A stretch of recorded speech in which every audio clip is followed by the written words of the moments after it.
नमस्कार दोस्तों, स्वागत है आप सभी का अपने YouTube channel mission NCERT for RPSC पर।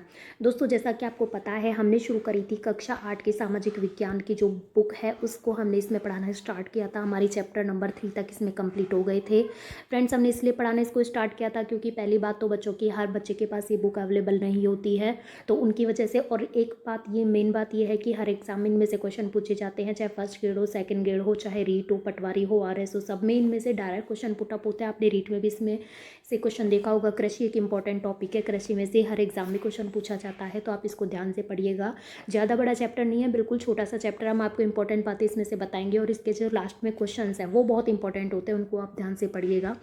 और हम आपको जब ये कक्षा 8 की जो बुक पूरी हो जाएगी तो हम आपको इसमें लास्ट में एक बार और इसके जो लास्ट के क्वेश्चन है हर चैप्टर के, उनको मिलाकर एक वीडियो बनाएंगे ताकि आपको ज़रूरत हो आपका एग्जाम से पहले आप उन क्वेश्चंस को रिपीट कर सकें। वहाँ से सीधे क्वेश्चंस पूछे जाते हैं। तो चलिए स्टार्ट करते हैं। चैप्टर नंबर 4 नाम है भूमि संसाधन और कृषि। देख लेते हैं इसमें इंपॉर्टेंट लाइन कौन कौन सी है।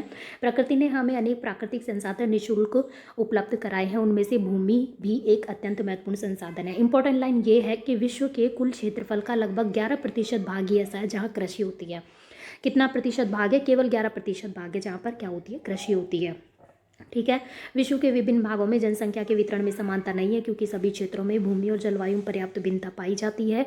उबड़ खाबड़ भू आकृति, पर्वतीय ढाल, दलदली, निम्न भाग, रेतीला, सघन वन क्षेत्रों आदि में जनसंख्या कम निवास करती है, जबकि नदियों द्वारा निर्मित उपजाऊ जलोढ़ मैदानों में कृषि कार्य के लिए उपयुक्त भूमि उपलब्ध होने के कारण अधिक जनसंख्या पाई जाती है। नॉर्मल है। ठीक है, चलिए हम आगे बढ़ते हैं। ये देखिए, हम यहाँ से बढ़ते हैं। इसमें जो भी इंपॉर्टेंट लाइन होगी हम आपको वहीं से बताएंगे। देखिए, ये पैराग्राफ इसमें एक दो लाइनें बहुत इंपॉर्टेंट है। इसमें देखते हैं, भूमि संसाधन की उपयोगिता उस क्षेत्र में पाई जाने वाली मिट्टी की प्रकृति पर निर्भर करती है। स्थल रूपों के अनुसार मिट्टी का प्रकार भी बदल जाता है। मिट्टी का निर्माण चट्टानों से प्राप्त खनिजों, जैव पदार्थों, भूमि पर पाए जाने वाले कई अन्य तत्वों से होता है। यह बड़ी चट्टानों के छोटे छोटे बारीक टुकड़ों में बंटने की प्रक्रिया से बनती है। खनिज पदार्थों एवं ह्यूमस का सही मिश्रण मिट्टी को उपजाऊ बनाता है। ये देखिए, मिट्टी को जो उपजाऊ बनाने का जो काम है, मिट्टी के ऊपरी परत में क्या पाई जाता है? ह्यूमस। ये इंपॉर्टेंट है, इसमें बहुत इंपॉर्टेंट है और ये पूछा भी गया है काफ़ी एग्जाम्स में, तो आप इस वर्ड को याद रखिएगा। ह्यूमस जो है पाई जाती है, तो वो होती है उपजाऊ मिट्टी। ठीक है। क्या आप जानते हैं? आपको पता है क्या आप जानते हैं, ये हमेशा क्या रहता है? इंपॉर्टेंट रहता है, तो आपको बिल्कुल इसको ध्यान से पढ़ना होगा। तो चलिए स्टार्ट करते हैं। क्या आप जानते हैं को देख लेते हैं एक बार। धरातल पर पाई जाने वाली असंगठित पदार्थों की ऊपरी परत जिसमें ह्यूमस भी मिला होता है को मिट्टी कहा जाता है। वनस्पति एवं जीवों के सड़े गले अंश को ह्यूमस कहते हैं। देखा आपने, इनके जो सड़े गले अंश होते हैं उनको ह्यूमस कहते हैं। आपसे एग्जाम में पूछा जा सकता है ह्यूमस की डेफिनेशन। तो वनस्पति एवं, देखिए वापस देख लेते हैं। ये देखिए, ये जो है वनस्पति एवं जीवों के सड़े गले जो अंश होते हैं उनको हम क्या कहते हैं? ह्यूमस। आपको याद रखना होगा ह्यूमस की डेफिनेशन। और ह्यूमस मिट्टी को क्या बनाता है? उपजाऊ बनाता है हमेशा। ठीक है, आगे बढ़ते हैं। तो आगे देखिए, ये है, अब हम देखते हैं। देखिए, राजस्थान का यहाँ पर मैप दिया हुआ है मिट्टियों का वितरण के साथ। ठीक है, तो यहाँ पर हम देखते हैं तो रेतीली मिट्टी है, बिल्कुल थार का मरुस्थल जहाँ पर ये रेतीली मिट्टी है। लाल लोमी मिट्टी है, ये बिल्कुल जो ये दिख रही है आपको, ये लाल लोमी मिट्टी है। मिश्रित लाल काली इधर की साइड यहाँ पर पाई जाती है। और यदि हम बात करें भूरी रेतीली कछारी मिट्टी, तो ये है भूरी रेतीली कछारी मिट्टी। और यदि हम बात करें, ये देखिए लाल पीली, ये है लाल पीली मिट्टी। जो ये ब्लैक वाली दिख रही है आपको, ब्लैक वाइट, यहाँ पर है लाल पीली मिट्टी। और यदि हम बात करें ब्लू वाली, जो कि हाड़ौती वाले क्षेत्र में पाई जाती है, झालावाड़, बारा वगैरह में, और ये है मध्य काली मिट्टी। यहाँ पर काली मिट्टी ज़्यादा पाई जाती है। और कछारी मिट्टी की बात करें तो यहाँ पर ये है जो कछारी मिट्टी पाई जाती है। इस तरीके से इसमें दिया हुआ है। और यदि हम आगे बात करें, देखिए मिट्टी को सामान्य तो दो आधारों पर, ये मोस्ट इंपॉर्टेंट है, तो मिट्टी को कितने आधारों पर वर्गीकृत किया जा सकता है? दो आधारों पर। पहला तो होता है रंग के आधार पर, जैसे काली मिट्टी, लाल मिट्टी, पीली मिट्टी, भूरी मिट्टी आदि। दूसरा क्या होता है? प्रकृति के आधार पर। प्रकृति मतलब गुणों के आधार पर। ठीक है, जैसे कि दोमट या फिर जलोढ़ मिट्टी, दोमट मिट्टी को ही जलोढ़ कहा जाता है। दोमट मिट्टी, रेतीली मिट्टी, लवणीय मिट्टी, क्षारीय मिट्टी आदि। ठीक है। और यदि हम बात करें तो हमारे राज्य के उत्तरी पूर्वी मैदानों में जलोढ़ मिट्टी का जमाव अधिक होता है। उत्तरी पूर्वी की हम बात करें तो ये देखिए, ये इधर की साइड है, ये उत्तरी पूर्वी क्षेत्र है। तो यहाँ पर यदि हम बात करें तो जलोढ़ मिट्टी का जमाव अधिक होता है। और यदि हम आगे बात करें, जलोढ़ मिट्टी तो यहाँ पर हो गई। और पश्चिमी राजस्थान की बात करें, थार मरुस्थल में तो रेतीली मिट्टी पाई जाएगी। और दक्षिण पूर्व मतलब हाड़ौती प्रदेश वाला आ जाएगा, बारा, झालावाड़ वगैरह, वहाँ पर काली मिट्टी की अधिकता है। अरावली पर्वतीय प्रदेश में लाल लोमी एवं लाल काली मिट्टी मिलती है। नहरी क्षेत्रों में क्षारीय मिट्टी की अधिकता, जहाँ पर नहरें होंगी शहरी क्षेत्रों में क्षारीय मिट्टी की अधिकता होगी। आगे यदि हम बात करें तो मिट्टी के निर्माण को प्रभावित करने वाले तत्व, तो ये मिट्टी है तो इसके निर्माण को प्रभावित करने वाले जलवायु प्रभावित करेगी, समय करेगा, जैविक क्रियाएं करेंगी, उच्चावच और जनक शैलें। ठीक है, ये 5 जो है ये प्रभावित करने वाले तत्व आपके एग्जाम में पूछा जा सकता है कि निम्न में से कौन से मिट्टी को प्रभावित करने वाले तत्व नहीं है या कौन से है। ठीक है, तो आपको याद रखना है जलवायु प्रभावित करेगी, जैसी जलवायु होगी वहाँ की मिट्टी वैसी होगी, समय के अनुसार मिट्टी का परिवर्तन होता है, जैविक क्रियाएं होती हैं, उच्चावच होता है और जनक शैलें होती है। ठीक है, अब आगे यदि हम बात करें कृषि की, तो कृषि की यदि हम बात करें तो इसमें जो इम्पोर्टेंट लाइन है यहाँ पर नॉर्मली कृषि के प्रकारों से आती है। ठीक है, हम तो कृषि के प्रकार ही देख लेते हैं सीधे।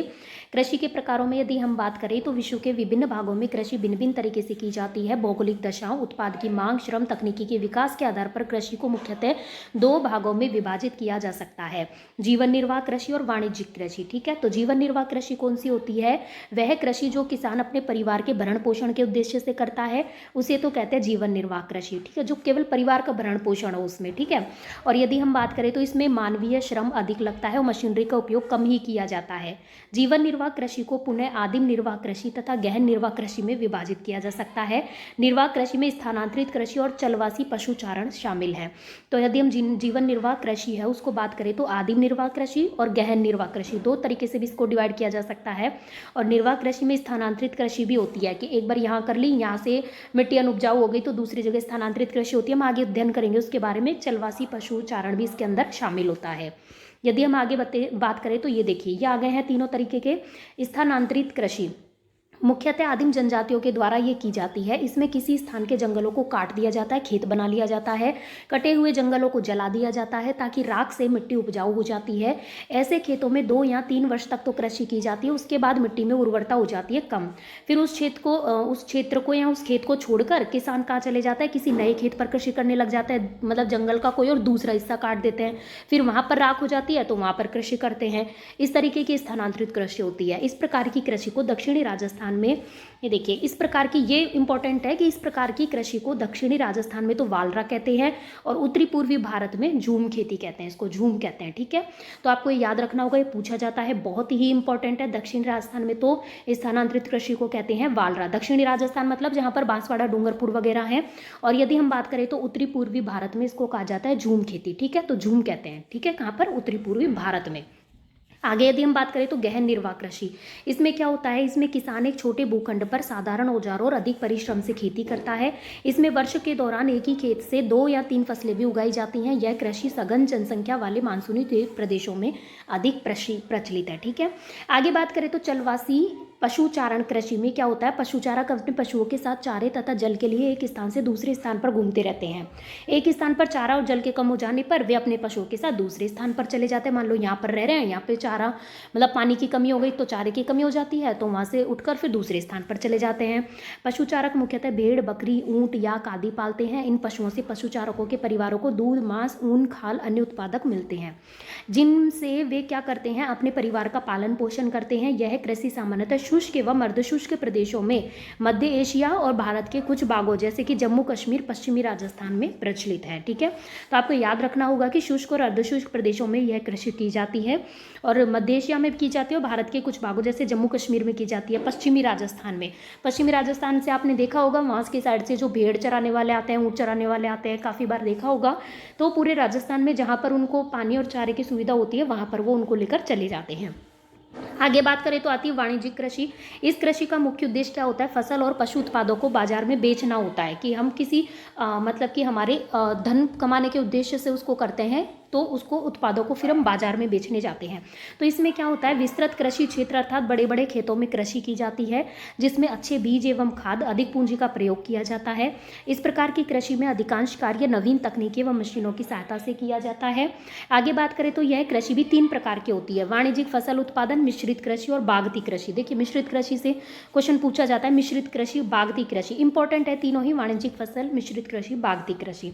आगे यदि हम बात करें तो वाणिज्यिक फसल कृषि में मुख्यतः ऐसी फसलों को उगाया जाता है जिन पर उद्योग धंधे निर्भर होते हैं, जैसे कि कपास है, गन्ना है, तिलहन है, तंबाकू है आदि, एवं गेहूं, मक्का, चावल, दालें आदि प्रमुख खाद्यान्न फसलें भी इसमें उगाई जाती हैं। मिश्रित कृषि की बात करें तो इसमें क्या होता है, भूमि का उपयोग अनाज एवं चारे की फसल उगाने और पशुपालन के लिए किया जाता है, मतलब वहाँ पर पशुपालन के उद्देश्य से भी की जाती है और खाने के लिए भी की जाती है, तो मिश्रित कृषि हो जाती है।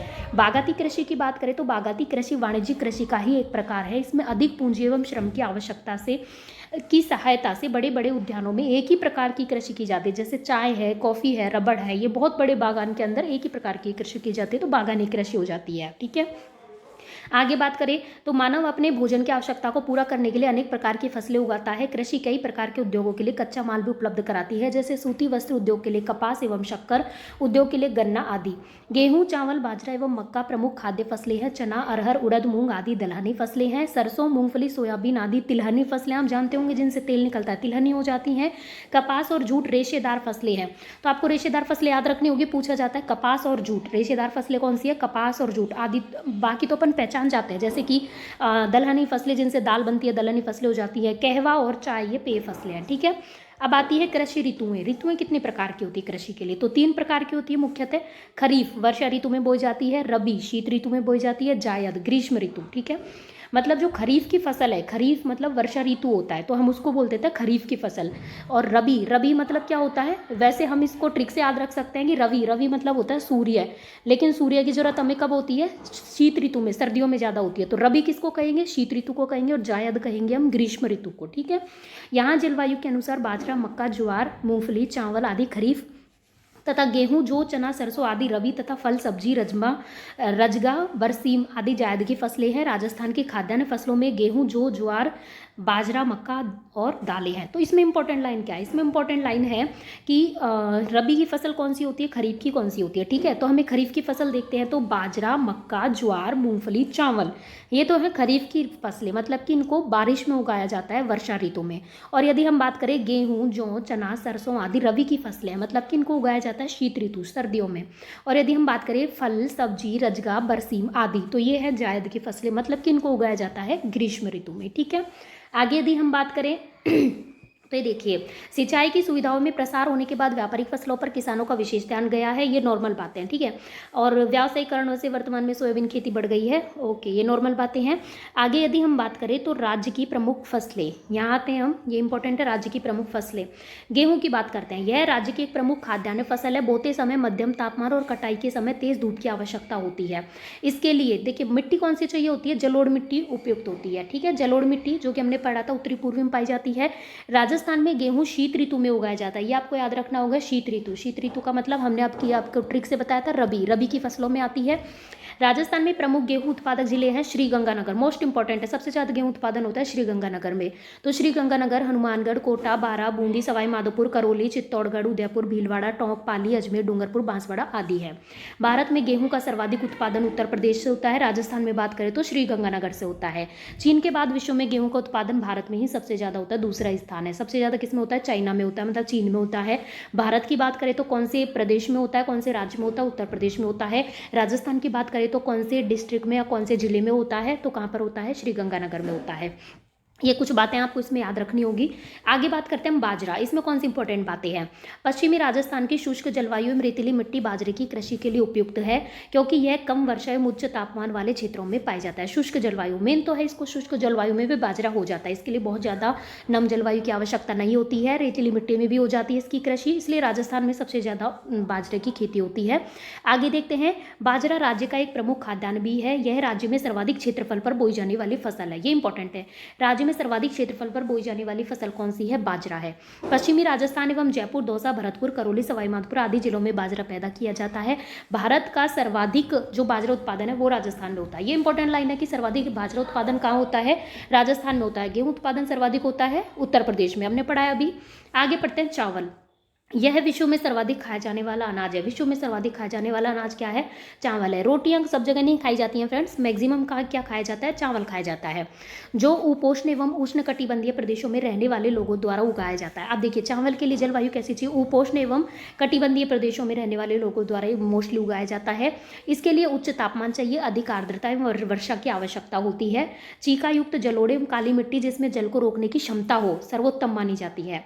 ये आपको मिट्टी का याद रखना होगा। चीका युक्त जलोढ़ एवं काली मिट्टी, जिसमें इनमें क्या होता है, ये थोड़ी सी कैसी होती हैं, थोड़ी रेतीली टाइप की होती है। इनमें क्या होती है? जल को रोकने की सर्वाधिक क्षमता होती है, तो वही इसके चावल के लिए उपयुक्त होती है।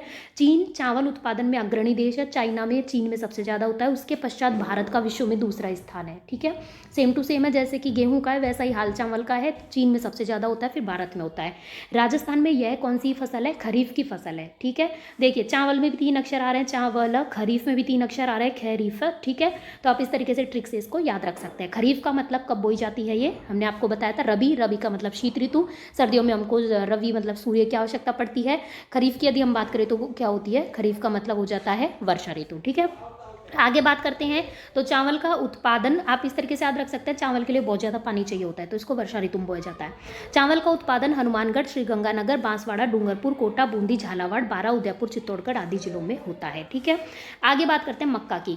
मक्का राजस्थान विशेषकर मेवाड़ का प्रमुख भोजन है, जिसे सर्दी की ऋतु में बड़े चाव से खाया जाता है। मक्के की रोटी बहुत टेस्टी होती है।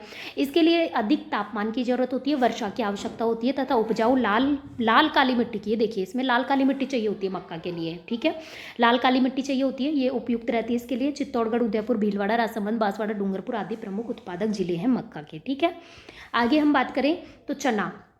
चना क्या है? एक दलहनी फसल है, बिल्कुल इसकी दाल बनाकर हम बिल्कुल खाते हैं, चने की दाल।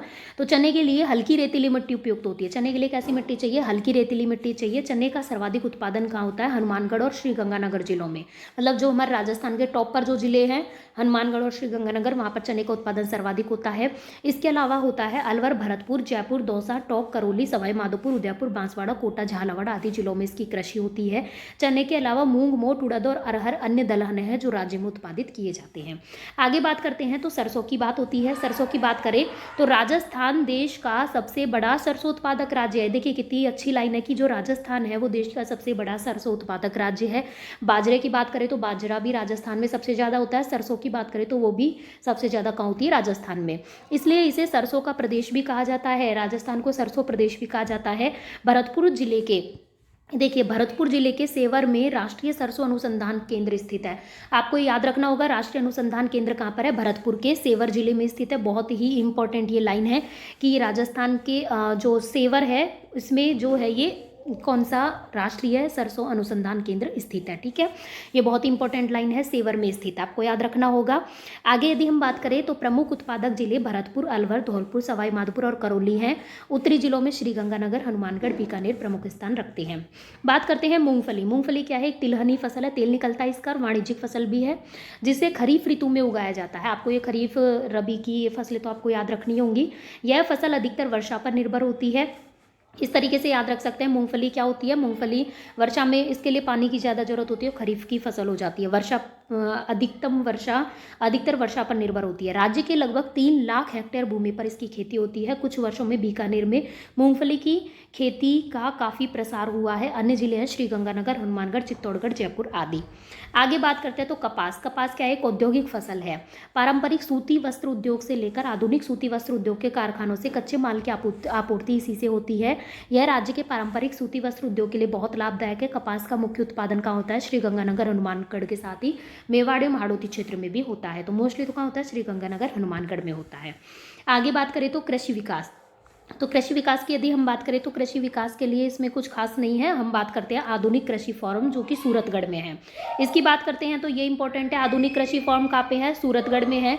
श्रीगंगानगर जिले के सूरतगढ़ नामक स्थान पर एक मशीनीकृत कृषि फॉर्म स्थित किया गया है। यहाँ कृषि फसलों पर नए नए प्रयोग किए जाते हैं। उन्नत पशु नस्ल विकसित करने का कार्य किया जा रहा है।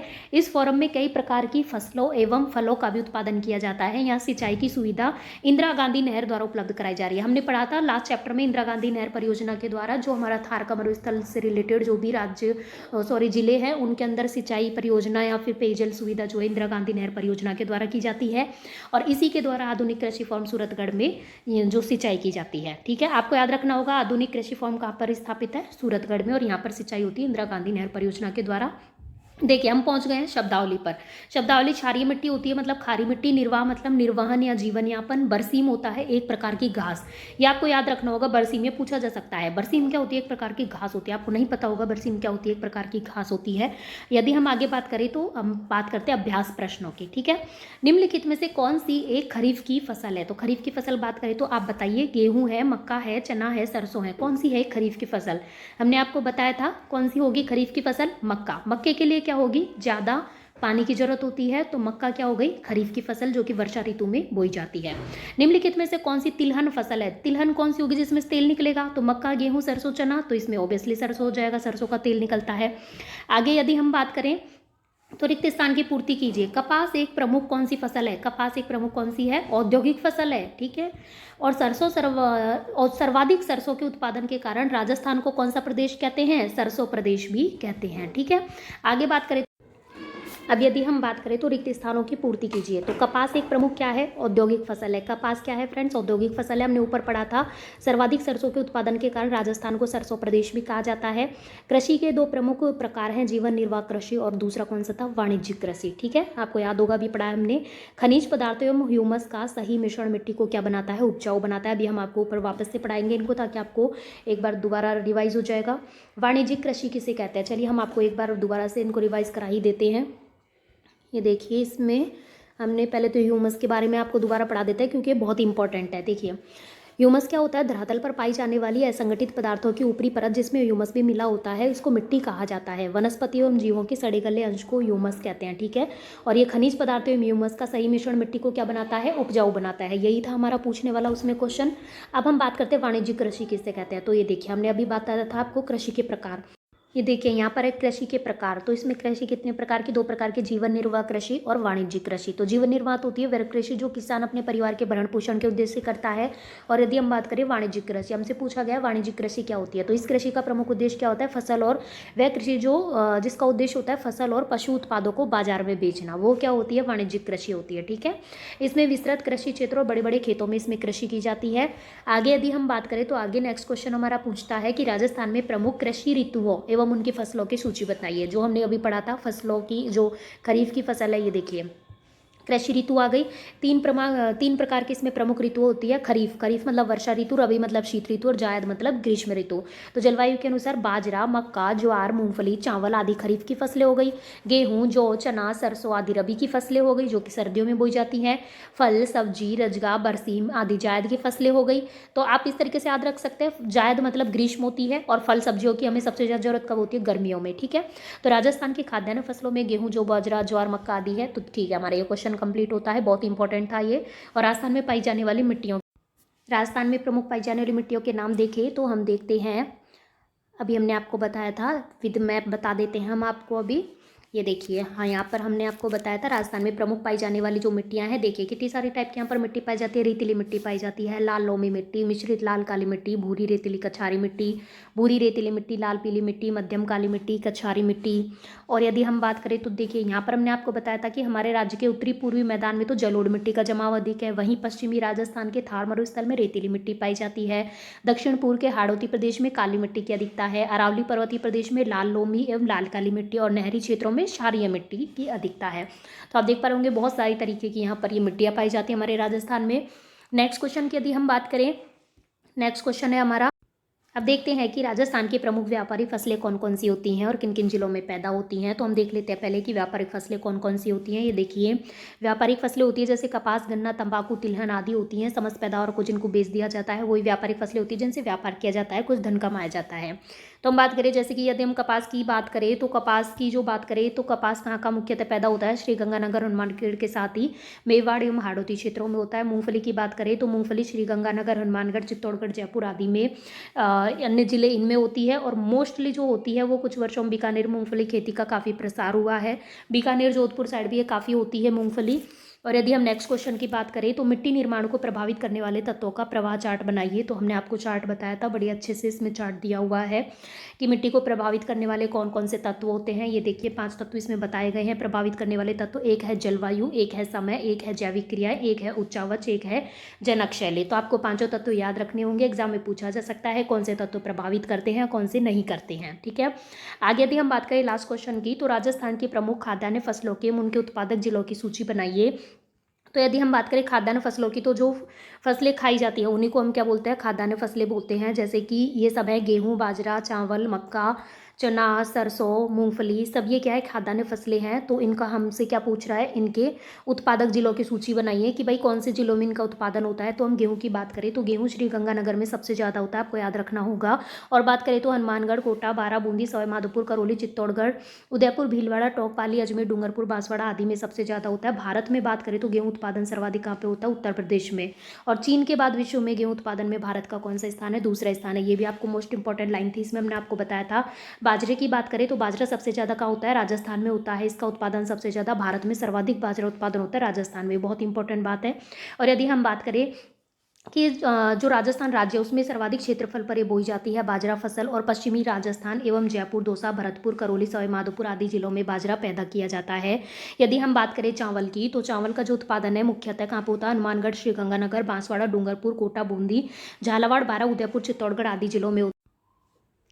और हमने आपको एक इंपॉर्टेंट बात क्या बताई थी चावल में, कि ये विश्व में सर्वाधिक खाया जाने वाला अनाज है। कौन सा, चावल ज़्यादा खाया जाता है फ्रेंड्स, गेहूं नहीं खाए जाते। गेहूं तो मोस्ट प्रोबेबली इंडिया में ज़्यादा खाए जाते हैं, अदरवाइज चावल विश्व में सर्वाधिक खाया जाने वाला अनाज है, जो उपोष्ण और उष्ण कटिबंधीय प्रदेशों में रहने वाले लोगों द्वारा उगाया जाता है। इसके लिए क्या होता है, उच्च तापमान की जरूरत होती है, अधिक आर्द्रता की जरूरत होती है, वर्षा की जरूरत होती है, अच्छी युक्त जलोढ़ एवं काली मिट्टी होती है। जिससे इस मिट्टी की जरूरत होती है क्योंकि इसमें जल रोकने की क्षमता अधिक होती है। ठीक है, और इसमें दूसरी इंपॉर्टेंट बात हमने आपको क्या बताई थी कि चीन चावल उत्पादन में अग्रणी देश है। और तीसरी इंपॉर्टेंट बात है कि भारत विश्व में, भारत का जो इसमें चावल उत्पादन में दूसरा स्थान है विश्व में। ठीक है, पहला स्थान किसका है, चाइना का है, चीन का है, दूसरा स्थान भारत का है। इसी प्रकार हमने आपको बताया था गेहूं में भी सिमिलर है। गेहूं में क्या है कि पहला स्थान तो चाइना का है उत्पादन में, दूसरा स्थान किसका है, भारत का है। और हमने आपको बता दिया कि खरीफ की फसल है उत्पादन में ये है हनुमानगढ़, श्रीगंगानगर, बांसवाड़ा, डूंगरपुर, कोटा, बूंदी, झालावाड़, बारा, उदयपुर, चित्तौड़गढ़ आदि जिलों में इसका उत्पादन होता है। बात करें हम मक्के की, तो मक्का राजस्थान और विशेषकर मेवाड़ का प्रमुख भोजन है। बड़ी ही अच्छी मक्के की रोटियां बनती हैं, जिसे सर्दी की ऋतु में बड़े चाव से खाया जाता है। बिल्कुल एकदम सही बात है। इसके लिए भी अधिक टेम्परेचर चाहिए, वर्षा की ज़्यादा आवश्यकता होती है, उपजाऊ लाल काली मिट्टी उपयुक्त रहती है। इसकी यदि हम उत्पादन क्षेत्र की बात करें तो चित्तौड़गढ़, उदयपुर, भीलवाड़ा, राजसमंद, बांसवाड़ा, डूंगरपुर आदि प्रमुख मक्का उत्पादक जिले हैं। ठीक है, आपको याद रखना होगा थोड़ा बहुत। और यदि हम बात करें चने की, तो चना क्या एक प्रमुख दलहन फसल है, इसके हम दाल भी बनवाते हैं, और चने और भी बहुत तरीके से हम इसको यूज़ में लेते हैं खाने के लिए। चने के लिए कैसी मिट्टी चाहिए होती है फ्रेंड्स, हल्की रेतीली मिट्टी भी उपयुक्त रहती है। चने का सर्वाधिक जो उत्पादन है हनुमानगढ़, श्रीगंगानगर जिलों में होता है। बाकी हमारे इधर की साइड भी जैसे अलवर, भरतपुर, जयपुर, दौसा, टोंक, करौली, सवाई माधोपुर, उदयपुर, बांसवाड़ा, कोटा, झालावाड़ आदि जिलों में भी इनकी कृषि होती है चावल की। चने के अलावा मूंग, मोठ, उड़द, अरहर अन्य दलहन है जो राज्य में उत्पादित होते हैं। सरसों की बात करें तो राजस्थान, ये इंपॉर्टेंट बात है सरसों में कि राजस्थान देश का सबसे बड़ा सरसों उत्पादक जो है राज्य, बहुत इंपॉर्टेंट बात है ये वाली कि राजस्थान देश का सबसे बड़ा सरसों उत्पादक राज्य, इसलिए इसे सरसों प्रदेश कहा जाता है। ये इंपॉर्टेंट है, इसलिए इसको क्या कहा जाता है, सरसों प्रदेश कहा जाता है। ठीक है, आगे यदि हम बात करें तो भरतपुर जिले के सेवर में, ये इंपॉर्टेंट है कि भरतपुर जिले के सेवर में जो है राष्ट्रीय सरसों अनुसंधान केंद्र स्थित है। आपको इंपॉर्टेंट, आपको याद रखना होगा, बिल्कुल आपको याद रखना होगा कि जो भरतपुर के सेवर में है वो क्या है, राष्ट्रीय अनुसंधान केंद्र स्थित है। आपको इंपॉर्टेंट फैक्ट है, याद रखना होगा। प्रमुख उत्पादक जिलों की बात करें तो भरतपुर, अलवर, धौलपुर, सवाई माधोपुर और करौली है। उत्तरी जिलों की बात करें तो श्रीगंगानगर, हनुमानगढ़, बीकानेर प्रमुख स्थल रखते हैं। अब बात करते हैं मूंगफली की, तो मूंगफली की बात करें तो तिलहनी और वाणिज्यिक फसल है। तिलहनी मतलब तेल निकलता है, वो तिलहनी हो जाती हैं, और ये खरीफ ऋतु में उगाया जाता है, खरीफ की फसल है मूंगफली। ठीक है, यह फसल अधिकतर वर्षा पर निर्भर करती है, इसके लिए पानी ज़्यादा चाहिए होता है। राज्य के लगभग 3 लाख हेक्टेयर भूमि में इसकी खेती होती है। बात करें कि कहाँ कहाँ पर ज़्यादा होती है, बीकानेर में मूंगफली खेती का बहुत प्रसार हुआ है, और बीकानेर के अलावा जोधपुर वगैरह में भी होती है। बात करें श्रीगंगानगर, हनुमानगढ़, चित्तौड़गढ़, जयपुर आदि में भी इसकी खेती की जाती है। तो ये हमारी खाने वाली है फसलों के इसमें नाम और उत्पादक जिले पूछे थे, तो हमने ये बिल्कुल खाद्यान्न फसलों के एवं उनके उत्पादक जिलों की सूची बनाई है। हमने इस क्वेश्चन को फिलअप कर लिया है। तो फ्रेंड्स देखिए इसमें क्वेश्चन काफ़ी अच्छे हैं, क्वेश्चन इंपॉर्टेंट है। ये पूछा जाता है कौन सी तिलहनी फसल है, कौन सी खरीफ रबी इनकी फसल है। इंपॉर्टेंट क्वेश्चन, इस तरीके के क्वेश्चन आपको याद रखने होंगे, बहुत ही इंपॉर्टेंट ये फैक्ट हैं। इस तरीके के क्वेश्चन ही एग्जाम में पूछे जाते हैं। तो आपको ये वीडियो कैसा लगा हमें ज़रूर बताइएगा, और आप यदि आपको हमारा वीडियो और चैनल, हमारा ये प्रयास है आपको पसंद आता है तो वीडियो को लाइक कीजिए, चैनल को सब्सक्राइब कीजिए, ज़्यादा से ज़्यादा लोगों को शेयर कीजिए। धन्यवाद। मिलते हैं नेक्स्ट वीडियो में नेक्स्ट टॉपिक के साथ। धन्यवाद।